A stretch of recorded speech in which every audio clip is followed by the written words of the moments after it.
By training his body, putting himself through harsh conditions, Saitama evolved, ascending beyond human. He wouldn't use any air conditioning or anything else to help regulate his body, as this would be an outside unnatural benefactor aiding his training. And as dumb as it sounds, that's what allowed him to remove the limiter that God had placed upon him, allowing his power to exponentially grow by an infinite amount. Psychos mentioned in chapter 92 that it was possible for one to achieve explosive growth if they had encountered death. This is exactly how Saitama described his training. And remember, she admitted that Garo managed to do exactly this against Royal Ripper and Bug God, which allowed him to reach a new stage of limitless potential. In a similar way, Saitama's body conquered death too, thanks to his grueling training regime. But of course, this comes with a price. Garo became a bloodthirsty monster, targeted by the evil celestial being known as God. And as for Saitama, well, he went bald.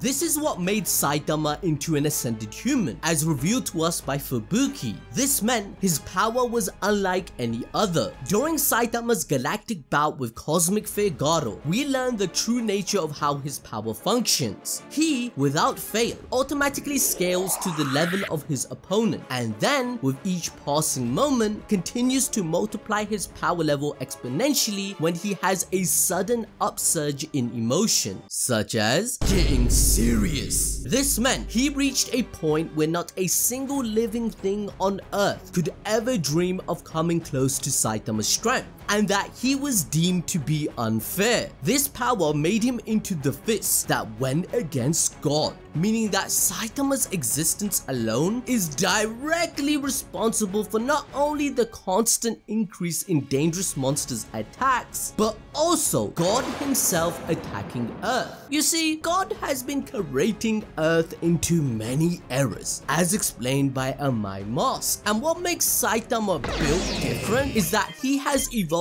past the current one, which is why the celestial God is being drawn around Saitama, confirmed in chapter 173, as he is the ultimate vessel that he has been trying to find since the beginning of time. But what happens when Saitama shows us just a glimpse, a teeny weeny 0.1% of his power that has even a fifth dimensional celestial after him? Well, to begin with, we saw that Saitama simply just grazing the cheek of Genos was enough for him to have a complete system reset and lose his entire memory. Bruh, that's crazy! Even Saitama pretending to punch Genos made him believe he was about to die. That was the moment he realized that Saitama's power level was completely unattainable, as the gust of wind that Pull Punch created left a gaping hole that spread for miles in both width and length. With just a smidgen of his true power, Saitama can also defeat opponents such as the infamous ninja leader without any effort. Who? This 300-year-old assassin has a kill count in 6 figures and is responsible for killing some of history's most recognized names. It is said that he can perform ninjutsu at a fantasy-like level 4 or 5 times within a 0.2 second time frame, la-di-da. And yes, Saitama sent him to the deepest, darkest depths of the world, off screen, whilst also looting him of his forbidden ninja items. It's such displays of true power that allowed the Cape Baldy to speedrun an entire anime arc in just a couple of pages. In chapter 119 of the webcomic, we learned about the Cruel Dragon. This was a legend passed on through time of a colossal dragon that descended upon the earth, threatening its complete destruction. After days of its terror, ancient soldiers performed many sacrifices and sealed its body away in 9 different seals. However, 800 years later, a group known as Dragon Bone plotted to resurrect the beast and annihilate the world. Such a thing could not be allowed to happen, ever, right? Well, not according to Saitama. Instead, he collected the 9 seals, resurrected the Cruel Dragon that was the embodiment of total destruction, and one-shot it. And so, if even the most legendary figures of One Punch Man's history are fodder for him, what happens when Saitama does get serious? Well, when the entire world was in danger versus Boros, it was Saitama who stepped up and unleashed his serious punch for the very first time for all of us to bask in its glory to witness. This punch alone completely cancelled out Boros's collapsing star roaring cannon, which was argued to be a god level threat. The shockwave alone from the serious punch split the clouds on a completely global scale, which makes total sense when you consider how powerful Boros's attack can be. If we use basic power scaling, the collapsing star can be deduced to be similar to a supernova, aka the power of 1028 megaton bombs, making it equal to a couple, you know, octillion nuclear warheads. I'm just saying, it's not that big of a number. Even on Boros's deathbed, he confirmed that Saitama wasn't even using his true strength. It goes to show though that Saitama's statement in chapter 161 about how he wanted to, if he could, destroy the entire planet in a single punch is nothing but straight facts. He wouldn't even have to try very hard. In fact, it's more impressive that he hasn't accidentally done it already by now, especially when you take into consideration some of the other feats he has achieved, which will be discussed later in the video. However, for a like and a ding on the notification bell, here is an Easter egg none of you probably noticed. All the events presently happening are in the span of 2 months, and God knew about Saitama's true power as early as chapter 36, as he witnessed everything. We know this because Boros mentioned how prophecies can't be trusted, whilst the moon is purposely shown in the background where God resides. Boros mentioned how one day, nearly 20 years ago, whilst he was exploring the universe in search of a powerful opponent, a great seer told him that somewhere on a faraway planet, a being exists who can match him in battle. Boros's whole character parallels Saitama in terms of boredom, having the same dream of wanting to fight an opponent that could give a worthy battle. According to him, his species developed the greatest regenerative ability in the entire universe to adapt to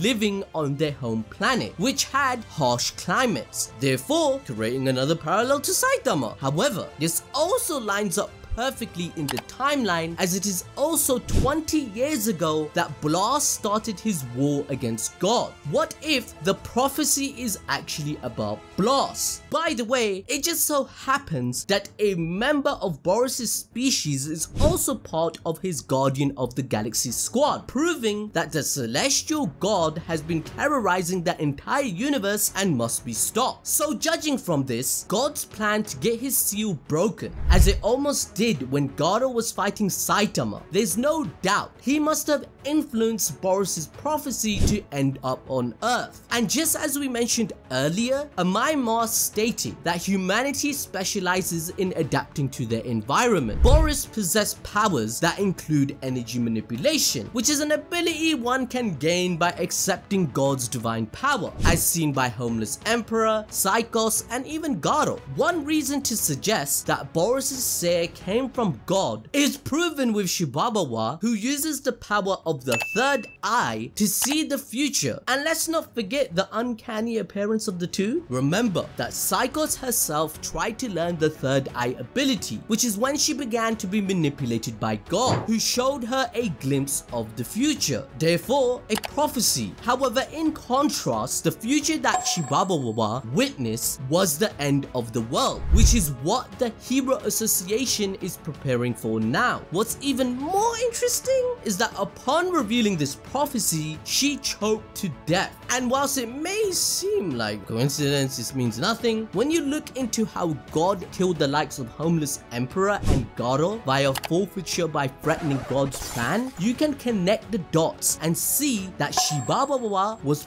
purposely killed by him. So knowing that God has discovered Saitama's true power, it leads us to explaining another one of his serious punches. Elder Centipede is one of the largest monsters in all of One Punch Man and was a formidable foe that was so strong it was at war with Blast. In fact, its sole reasoning for joining the Monster Association was to one day get a chance at revenge against the S-Class hero. Unfortunately for him, however, that day never came. Even after running rings around some of the strongest heroes such as Genos, Bang and Bomb, all they could achieve was forcing it into shedding its skin and growing even larger. Then Saitama appeared. After being lured in by King with the promise of Blast being there, it was the caped Baldy who delivered a devastating serious punch which completely destroyed the poor creepy Crawly once and for all. A similar fate was also given to evil Ocean Water, who at this point had merged with the entire sea. Yet, like Moses, Saitama with just a single punch parted it all and reduced the monster to just a tiny fraction of its former size. During his little exploration of the Monster Association, however, Saitama also encountered Orochi. King Orochi was created by specially selecting the very strongest and fusing them through experiments by Psychos in an attempt to create a being that had unlocked its limiters. However, the presence of Saitama alone had the Monster King himself realizing that he was in fact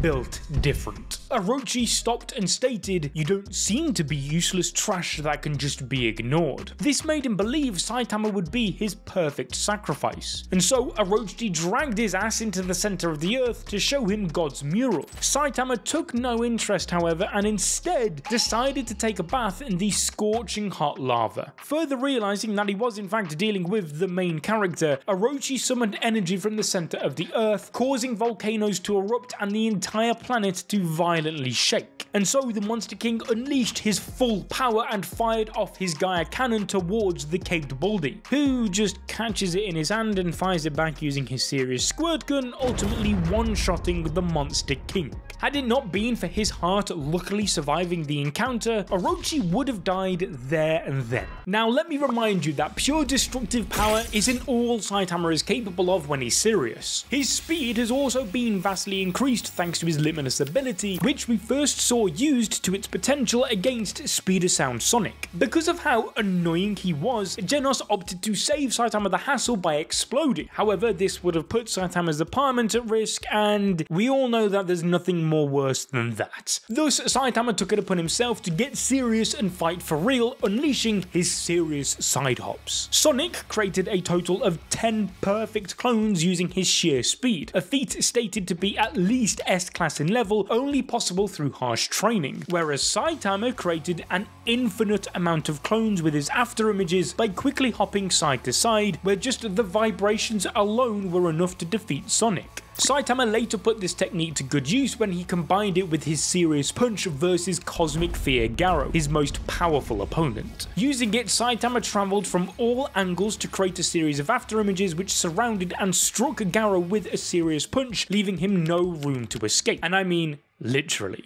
Even when Garou tried to run away through a hyperspace portal, Saitama was already on the other side coming through, landing what he labels as the serious omnidirectional punch. Which brings us nicely to Saitama's biggest and most destructive feats of all time. This fight with Garou was so ridiculous that they had to factory reset the whole thing afterwards. Whereas in the webcomic version, Saitama used the serious headbutt, which only managed to shatter the hero hunter's arm, it was in the manga that Garou took the divine power from God, meaning that every attack he did put the entire planet at risk of complete eradication, as confirmed by Blast. That was because Garou emitted cosmic radiation each time, putting the lives of everybody at risk. In spite of that though, it didn't stop him entering his Saitama mode, unleashing Serious Punch Squared. Together, both Saitama and Garou went to clash fists, forcing Blast to intervene at the final moment, teleporting them all to space. Because had he not, that had been it for planet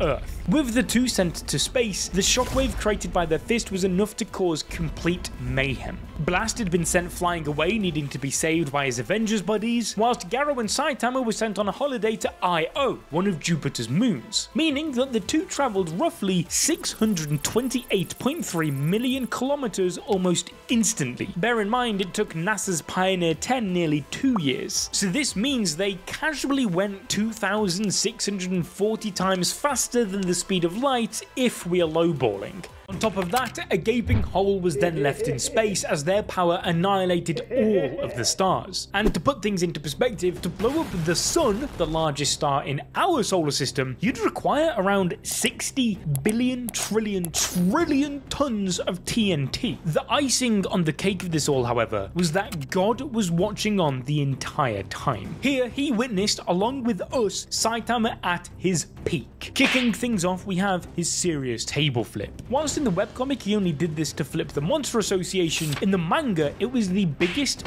flex in One Punch Man history and the moment Saitama solidified himself as him. Remember when we said that if Saitama was angry enough he'd destroy the world? Well, yeah. Fueled by anger after the death of Genos, he had no issues going all out against Garo. However, he also wanted to keep Genos' core safe out of respect for both his student and best friend. Thus, Saitama went into battle with just one hand. That's right, the most powerful enemy the One Punch Man world had seen, the god-level Garo. And Saitama just hit him with a, I could beat you with one arm tied behind my back. That's why he's the GOAT! He dug just 4 fingers into the ground and violently stripped the moon's surface apart. Again, to help give you guys some perspective here, if for whatever reason you decided to blow up our moon, please don't, you would need somewhere in the region of 500 billion SAR bombers, the largest bomb ever created. Keep in mind, however, that the massive IO is over 20% more than our own moons. And so as Saitama reduced IO to nothing but complete rubble, Garo's entire sense of orientation was completely lost. But there's no time to rest as Saitama has even more destruction to add to the list. This time with his serious sneeze. As crazy as this sounds, this is the single most powerful attack ever seen in the entirety of One Punch Man. With it, Saitama managed to completely remove Jupiter's entire gaseous layer, leaving behind just its core. Now, Jupiter is 2.5 times more dense than all of the other planets in our solar system combined. And according to Scott Manley, an astrophysicist and YouTuber who has an asteroid named to honor him, you'd be looking to need around 20 trillion joules of energy to do what Saitama did. This means that just a single sneeze of this caliber from Saitama would destroy the Earth not once, not twice, not even 3 times over, but